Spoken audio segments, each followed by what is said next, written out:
changing your life one story at a time. This is the Chicken Soup for the Soul podcast with Editor-in-Chief Amy Newmark. Hey, it's Amy Newmark with your daily dose of Chicken Soup for the Soul inspiration to make you simply happy. It's Election Day in America today, and whether you're happy with the choices or not, I thought it would be nice to talk about a couple of stories from Chicken Soup for the Soul, The Spirit of America.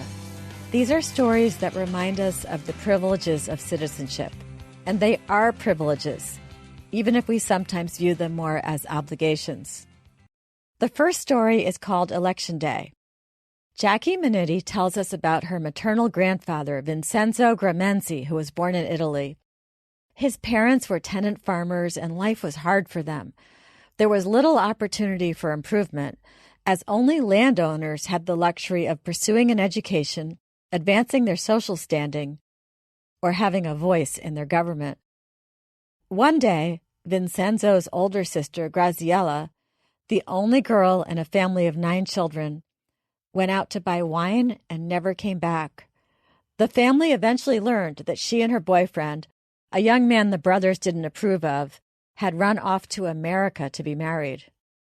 Vincenzo secretly kept in touch with his runaway sister, and through her letters, he learned about a country where he could pursue his dreams, where a person's future was not limited by his parents' position in society. Vincenzo decided that he would go to America too. He saved up enough money for a third-class fare, and at age 24 in 1911, he took off for America. He learned English, and he became a plumber. He got married, he had a family, and he made a new life. 4 of his sons would eventually serve in the U.S. Armed Forces in World War II. Jackie says that every year on Election Day, her grandfather Vincenzo would put on the suit that he had purchased just for Election Day. He would walk to the polls, he would proudly cast his vote, and then, even though he didn't smoke, he would buy himself a cigar on the way home to celebrate, and he would smoke it. And then back at home, he would pour himself a drink, and he would toast his new country. Jackie says to him, the right to vote was a sacred honor that deserved special recognition. He was to repeat this Election Day ritual without fail for the next 55 years, until Alzheimer's stole him away from the voting booth. Now, voting seems to go hand in hand with serving jury duty. And Susan Mathis tells us about that in her story called Summoned to Court. Like many of us, Susan was not exactly thrilled when she got her jury duty notice.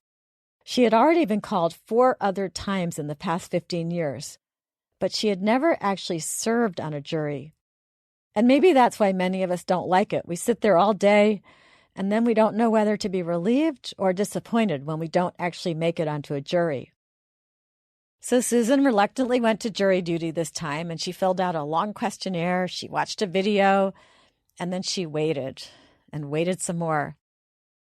And as she was waiting, she thought, maybe this would be a good opportunity to learn something about how our courts work. She ended up being chosen as a potential juror on a trial, and she was questioned by the lawyers for both sides. And then, for the first time ever, she was chosen. For the next 2.5 days, Susan listened to the testimony from many people, including detectives and expert witnesses. She says it was sometimes fascinating, sometimes boring, occasionally even frustrating. It was emotional, and she and the other jurors kept changing their opinions as different people testified.